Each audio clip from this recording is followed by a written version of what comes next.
I don't believe that balance exists. I believe it's wholeness. I'm whole to begin with, but I have work to do. Wholeness to me is being able to be your own bridge to your heart, through your heart. Dr. Don St. John's childhood wounds have been the catalyst for his career as a psychotherapist. He is trained in somatic experiencing and has written a book where he calls healing an adventure of a lifetime. He is on a mission to find and teach what we as individuals and as a culture need to understand to move beyond survival and scarcity and embrace abundance and harmony. He calls this a new model for wholeness. I had an unusually severe childhood. Looking at the traumas that I had, they were extreme. I mean, I'm not saying the most extreme because there are worse, I know that. But for example, I almost died at birth. My mother and I had a very close relationship, and she was violent, and she started swinging before I was a year old. Mm-hmm. And, technically, she had very, very poor impulse control and was a highly traumatized person. And she would lose it and, swing, usually with the back of her hand. But later on, by the time I was 8 or 9 or 10, it could be her shoe, a wooden spoon. And she uttered, vile epithets, to go along with the rage. So it was fairly uncontrolled. My father, on the other hand, was almost a non-entity. So I never really had the experience of there being a father force, a masculine force in my home. So when I entered adulthood, I was a mess, in many different ways. My energy was chronically low. I was getting migraine headaches about every 2-3 weeks, serious, severe migraine headaches. My relationships were not good. I won't go into details. Yeah. Mm-hmm. So, I realized in a moment. I was in the Air Force. I was about 20 years old. And was out drinking all night. That was one of my habits. Mm-hmm.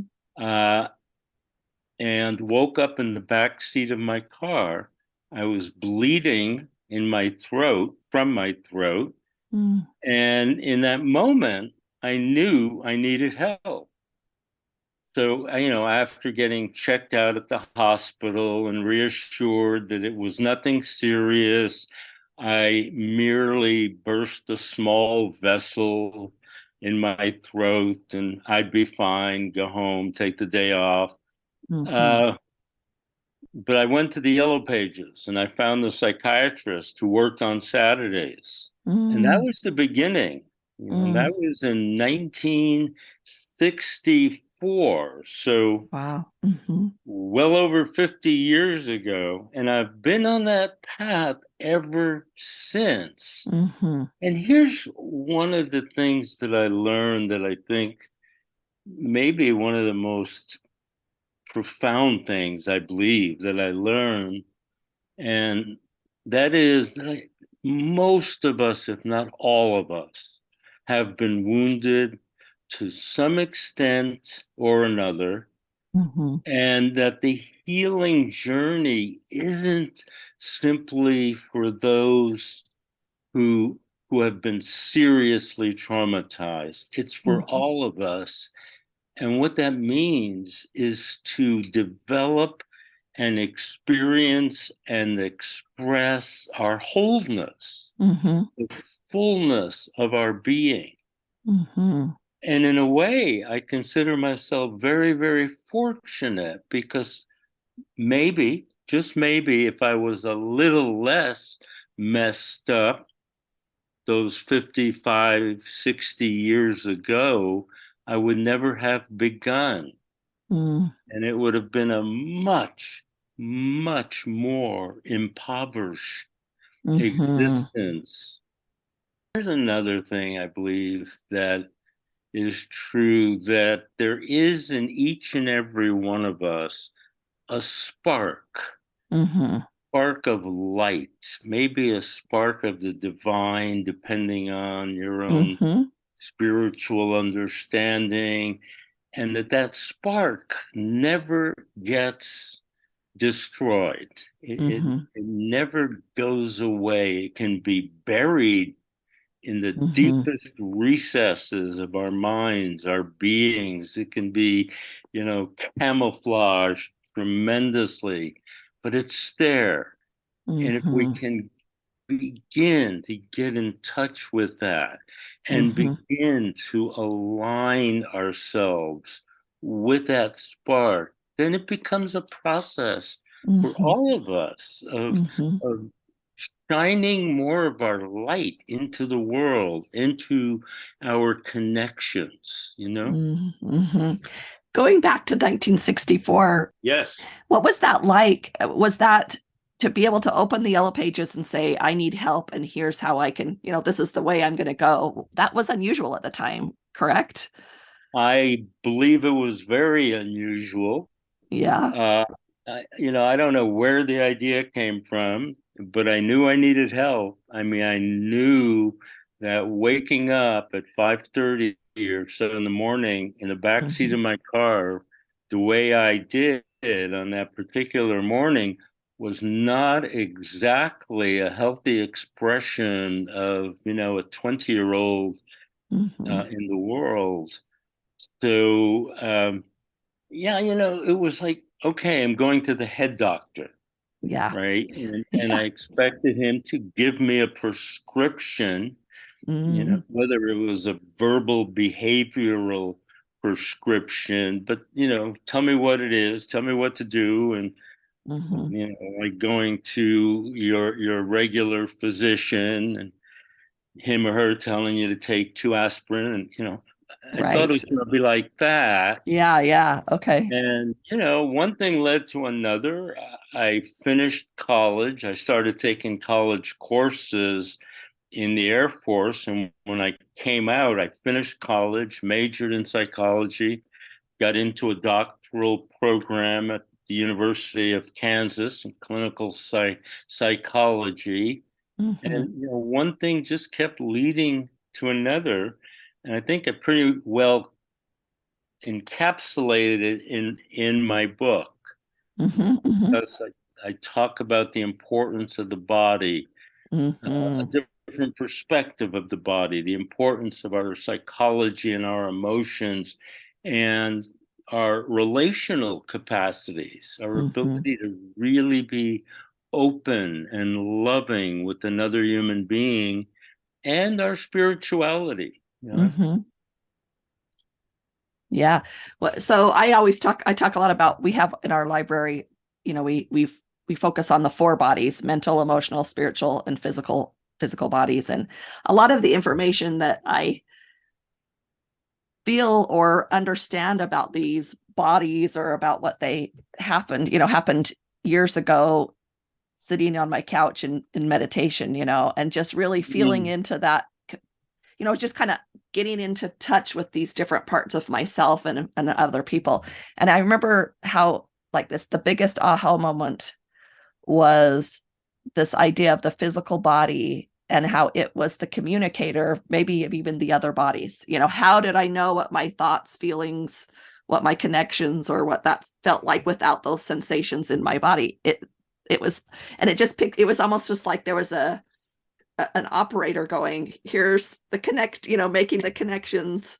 But I felt it in my body. That was the way that I I happened to understand everything else was through my body and how vital the body is, and how often I have tried to separate or I've judged, or I have wanted to, how I felt embarrassed about my body, or judged it needing to be a certain way. And yet that was like that's the way I experienced everything I've experienced, is with this That's body. amazing. That's wonderful. I mean, I think that's so important.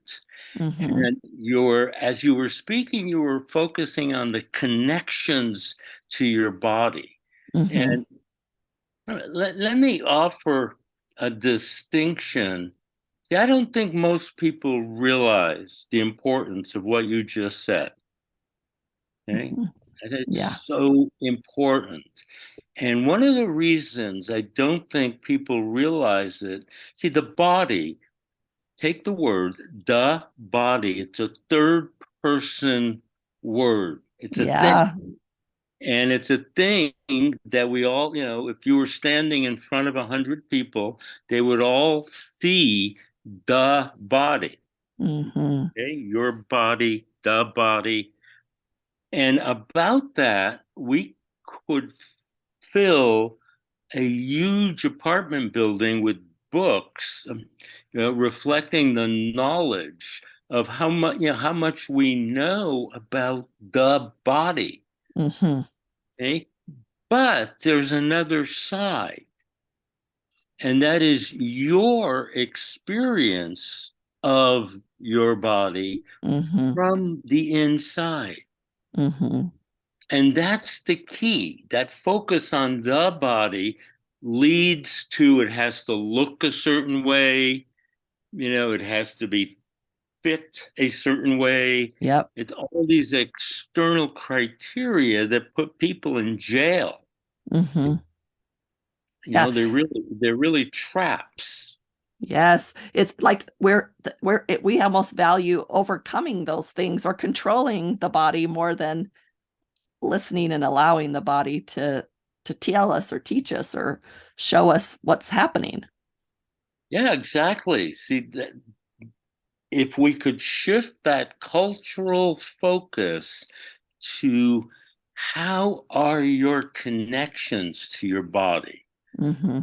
How deeply can you listen to it, feel it, sense it? Okay. The pleasure of being in the body is Mm-hmm. awesome. Just Mm-hmm. walking down the street can Mm-hmm. be really pleasant, you know? Yeah. Yeah, I love that. When you decided in 1964, did that have an effect on your Air Force? I have a son in the Air Force, and I just wondered, Yeah. was that difficult to be in the Air Force at that time and to seek help it that way? I know we're struggling with that currently, and I just Uh, wanted to ask you about it. no, it was my final year. I was in the Air Force for 4 years, and that was the Mm-hmm. beginning of my fourth year.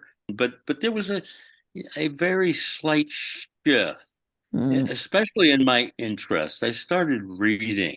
Mm. I started reading psychology books, Mm-hmm. about psychoanalysis, which was much more popular back then.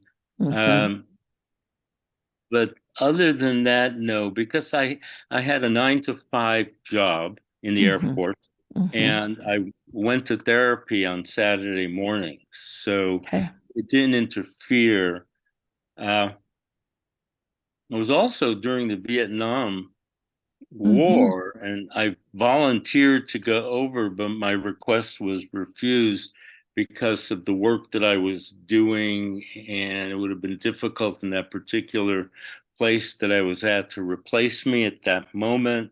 So I didn't get to go to Vietnam. I stayed in Florida for my last year, Tampa, and continued in therapy. But Mm-hmm. a few years later, by 1970, I'd come to realize that talk therapy was just going to scratch the surface of someone who had been wounded, who had been traumatized to the depth, to the extent that I had. It had to be it had to be addressed at different levels, especially the body. Mm-hmm.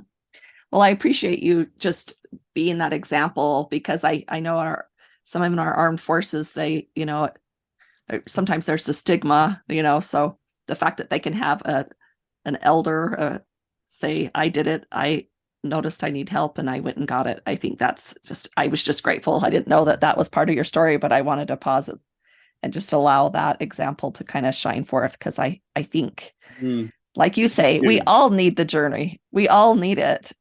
We all do. Well, Michelle, I think that's why we're here. Yeah.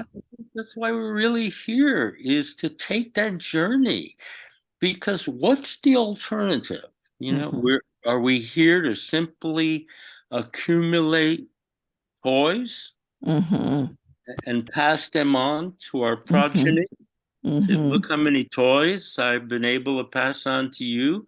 Right. And be emotionally starved for much of our lives, spiritually deprived. I mean, I think that's why we're here. I think you're right. I think you're right. And you bring up a point. One of the names of your chapters is Your Brain Requires Emotional Intimacy to Grow. You talk about that in your book. So I want you to talk a little bit about that. What does that mean? Or is that so true? It is. And it's very, very important in human development. There's a part of the brain, a part of the prefrontal cortex. And some authors refer to the anterior lateral prefrontal cortex, and others refer to the orbital frontal cortex. Let me simplify and say there's a part of the prefrontal cortex that has to develop in order for the human being to develop some of the following qualities: empathy, a good moral compass, self-regulation, self-reflection, the control of fear, self-soothing, okay? And maybe one or two others in there. And in order for that part of the brain to develop, the nutrition, the biochemical nutrition, is stimulated by attuned communication. That is, when a mother or caretaker father is holding a baby, they're looking into each other's eyes, and they're kind of doing this little dance of being together. Those types of interactions are providing the chemicals that the brain needs to grow in that area. Wow. This is all based on the work of a brilliant psychiatrist by the name of Dan Siegel. Yes. He's written numerous books. He considers the mind as a whole body, whole connection process, that it's not, traditionally the mind has been equated with the brain. Right. He's saying, it's the whole body and our connections. That what's my mind right now is being influenced by you, looking at me, talking to me, and vice versa. This is a brilliant expansion of the concept of mind. And he's the one who's developed this entire field called interpersonal neurobiology. Or said another way, the effects of our relationship, our connections on our neurology, on our brain and nervous system. And so, but the good news here is because many of us did not receive an adequate dose of those connections in early childhood. The good news is that at any time in the lifespan, we can develop that part of the brain, that connections. I think that's one of the reasons psychotherapy works well when it does work well, is that the quality relationship helps to develop that aspect of the brain that allows us to develop compassion, develop more self-reflection, things like that. Those things that make us essentially human. Yeah. So it's almost like when you say that there was more to the talk therapy, and I know we go into the somatic things later, but also the talking was almost maybe secondary to the relationship happening with the therapist. Is that what is that the connections that need to be replayed? And how does that work? How do you fix that part of your brain or grow it? I believe in my experience as a therapist is that, the more powerful the connection, the more genuine that relationship can become, the more it's feeding the nervous system of the client and maybe feeding the therapist as well, but, definitely feeding the brain of the client to help grow those capacities. That emotional intimacy. Emotional intimacy. Yeah, Yes. I really liked that phrase. I thought that was really powerful because it's more than just the words being said. It's the energy going back and forth, and it's the vulnerability, and the vulnerability, and then it's the honoring or the validation of those vulnerabilities. Like that's what becomes super powerful in an interpersonal relationship where there's emotional intimacy. That's what it is. I think we need to stop and just underline those words that you just spoke, because I think they're critically important.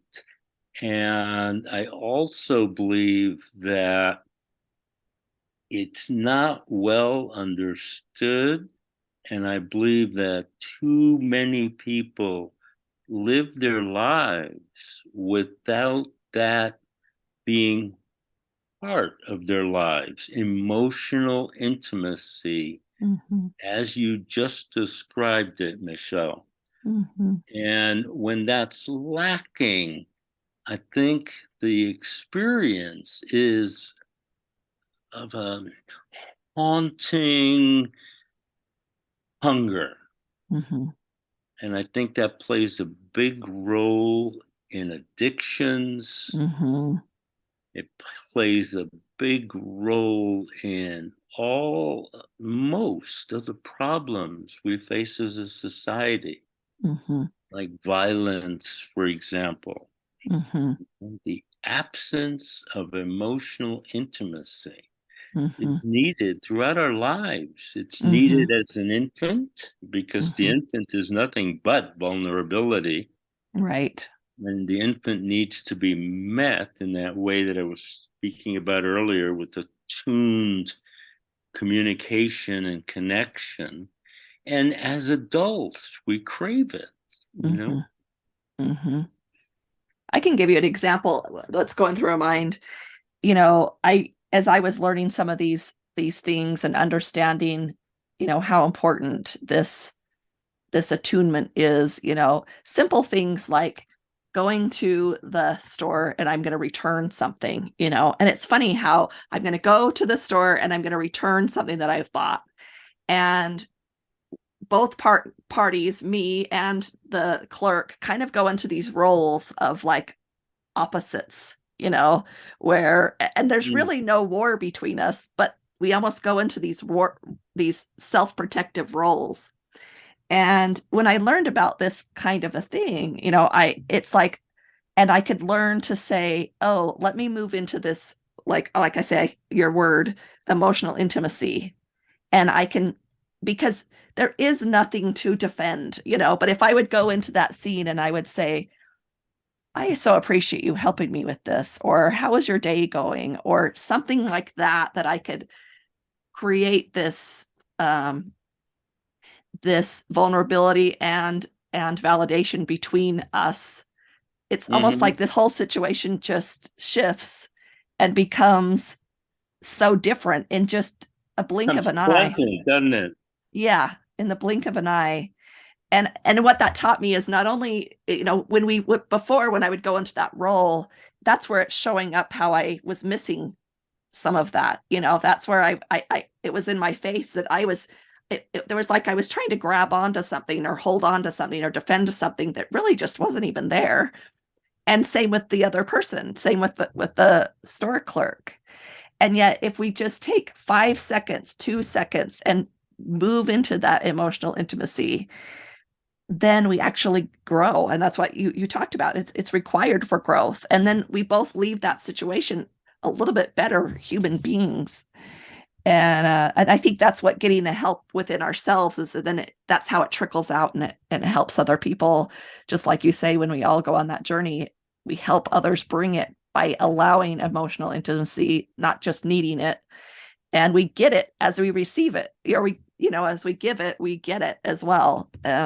And it takes a brave moment, maybe the first time, which just is a representative of the hurts we've had, of the pain we've had, or the things that we're craving. We want it to come to us, but as we give it, we receive it. I couldn't have said it any better, Michelle. That's Great. very well said. It's so important. It's so simple. Yes. So simple. It's Mm-hmm. just a moment of kindness, Mm-hmm. that honors that we're connected. We're human beings. We're connected. We're not these isolated creatures Mm-hmm. in an isolated, disconnected world. And as you've probably heard, loneliness is Mm. now being considered as serious a risk factor for chronic disease as is smoking. Wow. Yes. Imagine. It's like, wow. Mm-hmm. And there's what you expressed, Michelle, is the antidote. Mm-hmm. You begin to give, you begin to reach out, not in order to get it back, because that'll get in the way. Mm-hmm. And paradoxically, you will get it back. Right.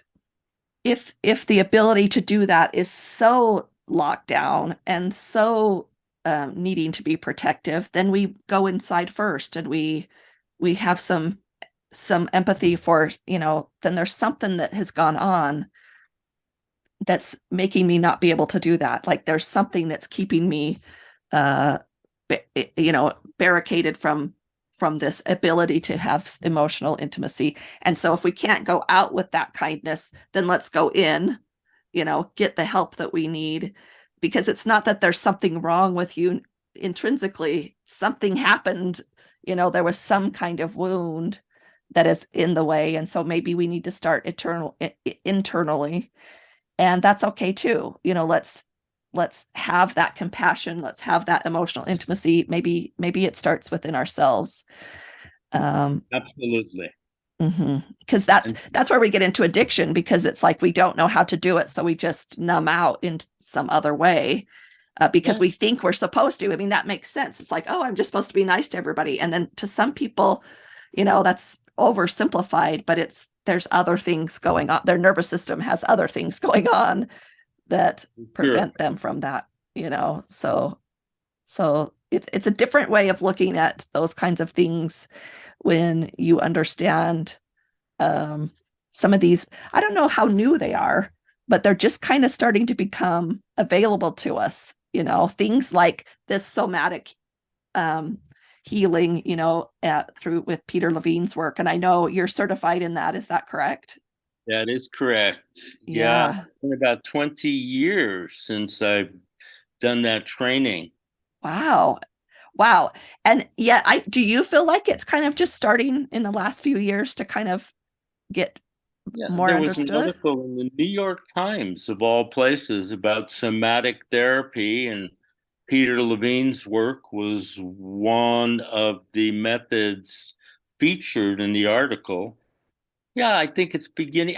I think the essence of it is we're beginning as a country, as a society, to realize that we have to address the body as well, that these emotional wounds are not just in our minds, our psyches, even our nervous system. It's becoming more and more recognized that our nervous system is clearly impacted and compromised as a result of traumatic experiences. Mm-hmm. But the next step is the realization that it's the whole body. Mm-hmm. Yes. Yeah. So with somebody that's not familiar with that somatic work, how would you describe that? Well, I think the essence of that, Michelle, is turning an individual's awareness to their body. Mm-hmm. And unfortunately, the more traumatized the person has been, the harder that is. Mm-hmm. Mm-hmm. If a person's had minimal trauma, minimal, and as we said earlier, just about all of us have had some. Mm-hmm. I'll give you an example in a moment, but first, to answer your question, it's turning a person's awareness to their somatic reality, Mm-hmm. not just what they think. Yes. Okay? And often when you ask somebody, for example, how are you feeling right now? They'll tell you a story about the day. Right. And that's their answer to how you're feeling right now. Oh, I had some good things happen this morning at the office. So that really made for a good day, without any sense that they can turn their attention Mm-hmm. to, for example, their heart, Mm-hmm. their abdomen, their pelvis, their face. Our face conveys so much feeling, Mm-hmm. which is why I'm utterly opposed to Botox and the freezing of the facial muscles, because, especially for mothers, especially Yeah. for parents of Mm-hmm. small children, because, so much information, so much communication comes across in facial expression. Mm-hmm. That's true. That's a language. It That's a is. language. It Mm-hmm. is. And Yeah. it's a universal language around doesn't matter what actual language you speak, those facial expressions cross those barriers of Yep. language. Exactly. Exactly. Mm. So I think that's the essence. We could go into more technical analysis of somatic therapies, but the main overall overarching objective is the restoration of connections to the whole bodily being. Mm-hmm. Yeah, one example, as you were explaining at the beginning about your mom, and I knew we were going to talk about somatic memory and that kind of thing later, but it'd be interesting, with her throwing or her movement of her arm and being highly traumatized, if that actual somatic way of moving was part of her trauma. And in somatic, sometimes, like you say, your body's telling you what's going on, is what I heard you say a little bit ago. And so there's a really interesting video that Peter Levine does with a soldier who has developed a tic after being in in an explosion, and how just, when he describes it, that facial expression that he's having, that movement of his body is actually the movement that he had in the time of the trauma. It was that stop and kind of react to an explosion, and how just moving into that and recognizing and pointing out that how that was part of his trauma. Did it start in your eyes? You just start to see it. I'll have to put a link to that video in the notes, because it's just amazing to see. Then you can start to look at ourselves and say, what are some of my movements? What is the connection that they have, like you say, to either a thought, an idea, an experience?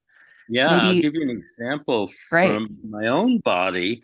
When I was in my 20s and before I began experiencing structural integration / Rolfing / Heller work, those methods of approaching the body, working with the body, my shoulders hugged my ears, something like this. That's where they lived. Wow. And obviously that was an expression of protecting against the blow coming my way. So over time, and this is what happens, and this is also something that's not generally known that ought to be, our body structures in a particular way to correspond with our feelings, experiences, personality. Okay, we hold our bodies in a certain way, and then over time, we can't change it. We need an intervention. We need education to make those changes.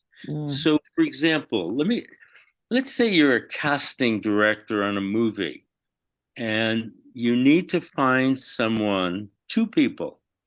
One is decisive, assertive, a take charge individual. Okay? Picture that person in your mind's eye. And now you need another actor. And this person is self-effacing, timid, lacks confidence. Okay? You got those two images. Yeah. Would they look different in their bodies when they walk into your office? For sure. Totally different. That's exactly. And that's, what I mean by those internal characteristics are manifested in the body. The body reflects the being. And ideally, the body is fluid, it's flexible, it's strong enough. You don't have to be a weightlifter, but just strong enough to function in the world. In the second half of your book, and there was even a part 2, and you use the word wholeness quite a bit. In fact, every little section has the word wholeness in it. So I wanted to talk, I don't want to talk about your overuse. That's no, not for me, not for the Wholeness Network, but that's right. You start your shows with, you don't believe in balance, you believe in wholeness, right? Yeah. I like that when I listen to it. Yeah, I appreciate that. And so, so of course I loved it, but without having to give away everything about your book, because I want people to go get it. But tell us about that second part, that second half of your book. I mean, of course, I noticed there was the spiritual aspect, an emotional aspect, a mental aspect of wholeness. So it was all what what I eat up and love all the time anyway. But just a little bit of that part of your book, whatever you want to talk about, but about that wholeness. What's the difference? What was significant about using that word wholeness in those areas? Well, one, I think that's our direction. I think that's our purpose in being on this earth, is to evolve in the direction of wholeness. And when I think of wholeness, those four dimensions came to mind. In my first book, this is a revision of my first book. I simply put in, a chapter on each of those practices. Mm. In this book, I realized that, wait a minute, we've got four dimensions here that need to be acknowledged, because within each of those, there are numerous approaches that a person can utilize, that a person can experience to facilitate their development. But the four that came to my mind are the body, and again, the two aspects, the objective, the body, and the experiencing body, which has been called, but the man who brought that word into the culture was a philosopher originally named Thomas Hanna. And he brought the word somatic in, and he said the soma is the experienced body. It's the body from the inside, as we were talking about earlier. So this definitely for me is a dimension of wholeness. And then there's our whole psychology and our emotions, and they're all very much related, and our core beliefs and the decisions we made. And, we each have a whole system of shoulds and should nots, thou should never, blah, blah. And they vary in terms of coherence, life enhancing versus life negating. But we need to pay attention, to our psychology if we're going to know ourselves, right? And I separated the relational because I think it warrants a whole category in and of itself, because often, even in therapy, we don't get enough education on how to be in relationship. So that came clear to me. And fourth was spirituality. And when I went to spirituality, I don't know if you want to talk about this on your show or not, but I went to substances. Yep. It's coming up. It's helping a lot of people these days. Those it is. And it plant medicine. Yeah, plant medicine for sure. Yeah, Yep.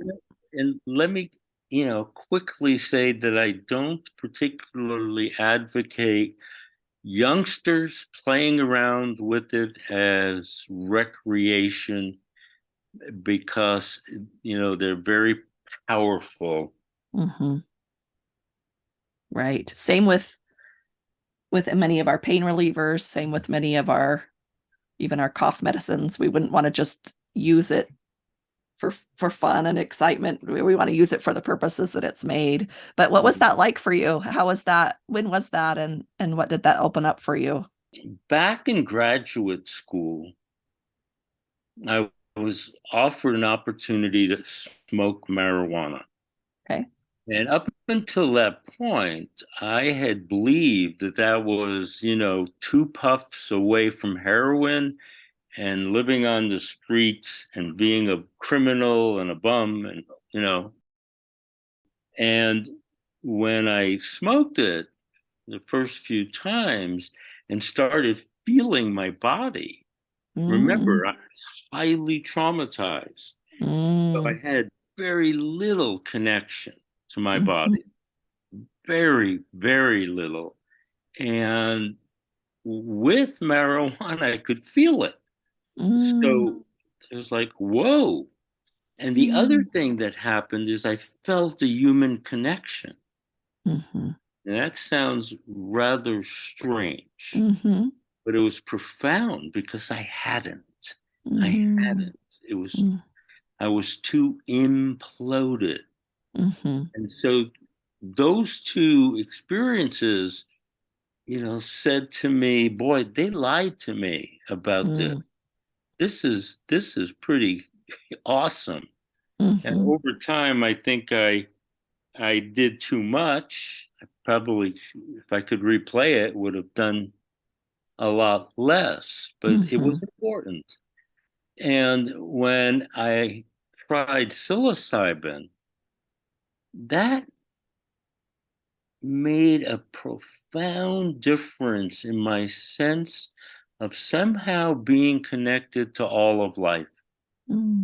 Somehow I was part of this web of life, this network of connections that just opened possibilities. It's something that we need to have more conversations about, because there's obviously people that have, their life has been, they would say, miraculously changed with plant medicine. So it's something that we're going to wrestle with as we move forward. There's a lot of scientific evidence coming out with that, and there's a lot of misunderstandings about when it was classified as the classification of drugs. So it's an interesting conversation that needs to happen. We need to figure out and wrestle with how we're going to think about that differently, because there's enough people that have said it has helped them tremendously. And what do we say? No, I can't tell you, no, it didn't. Your life experience is saying something, and so it's my responsibility to honor that,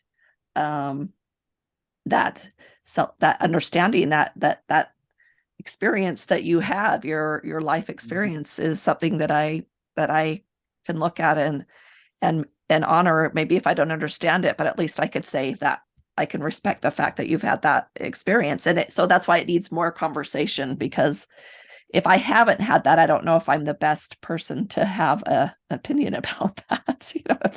If I've never experienced it, I don't know if I'm the best person to I'm appreciating your perspective, though. You're recognizing how many people have asserted strongly that it's been beneficial in their lives, that it's made them, better husbands and wives and parents and friends, and that it's been important in their journey and their healing process. And again, it's not something that I suggest people play with casually, as recreation. And right. Well, the what we talked about before, the real antidote, the real thing that we hope for is that there is that emotional attunement as a child, that everything is this childhood gets all that they need, and then they might not need to have this kind of experience, but until we can move all of society over to this, to this dynamic shift of understanding what the human brain and nervous system needs in order to develop true healthfully, right, through body, mind, spirit, soul.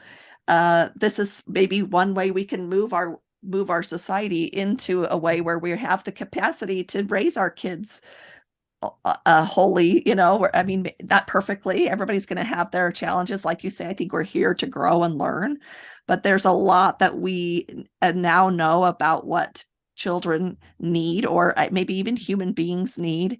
And we need to have the capacity to give that to them. So there's got to be some bridge from here to there, and then we can start growing in a better way. But we kind of need some kind of bridge for some people. And like you say, when you're disembodied, how do you tell somebody to embody when they've never experienced that before in their life? No amount of talk is going to do that. Exactly. It would be like attempting to tell someone who comes from another planet where there's no water, right, what it feels like to take a shower. Right. Yeah, so these are the things, like I say, we got to wrestle with that, because I agree with you. There's a difference between recreational, but we need to bridge this gap that we're missing in all good families and all good, and all good areas and all good people. We're meaning well. We just haven't had the education or the understanding of the development that's needed. And we're not supported by our culture. Right.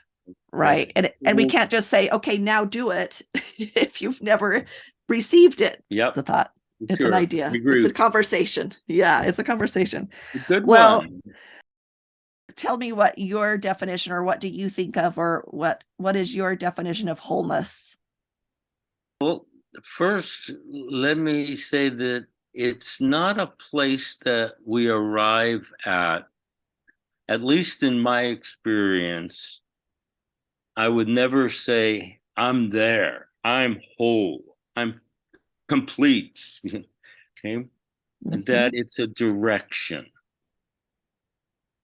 And it's a direction towards claiming, embracing the fullness of my identity. Give you a short story to highlight that. Once upon a time, a pride of lions got caught in a big storm, and a little baby lion got lost. That lion was found, the baby was found by a herd of goats who came along and took this little baby lion and raised it as a goat. And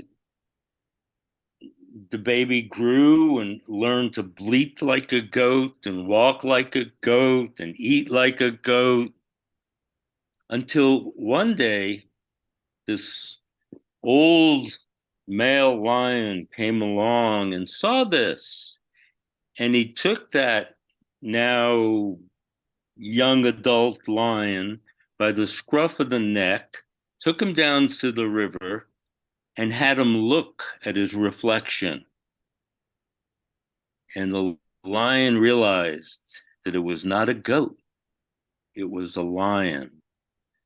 And now he had to learn how to be a full lion. I think that's one of the directions of wholeness, Michelle, is that recognition that who we thought we are is just so much smaller than who we really are.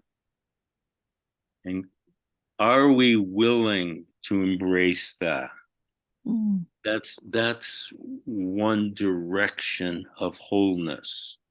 Another direction of wholeness is to recognize that we're the authors of our lives. You know, we're the ones who write the narrative of our lives. Do things happen to us? Absolutely. Do we write the story the way just about anyone would write the story if the conditions were the same? For sure. You know, if you at 18 months experienced what I experienced at 18 months, chances are you'd be writing the same themes of unworthiness, etc., etc. But and that recognition that I write the story, you know, allows me then say, and I keep writing it. I'm writing it right now, and I can, you know, say with sincerity that I would never wish my childhood on anyone, and I wouldn't change a thing. Paradox thinking, as you said in one of your podcasts that I listened to recently, paradox thinking, right? To be able to hold both. Mm-hmm. The complexity, but I'm the author. I'm still the one writing it. And the third direction of wholeness, you know, is connection. Really be connected more and more, you know, to life, all of life, you know, to the source of life, however you may conceive of that, the source of life. Feel empowered every day with wholeness videos, meditations, downloads, classes, and more by joining the Wholeness Library at thewholenessnetwork.com.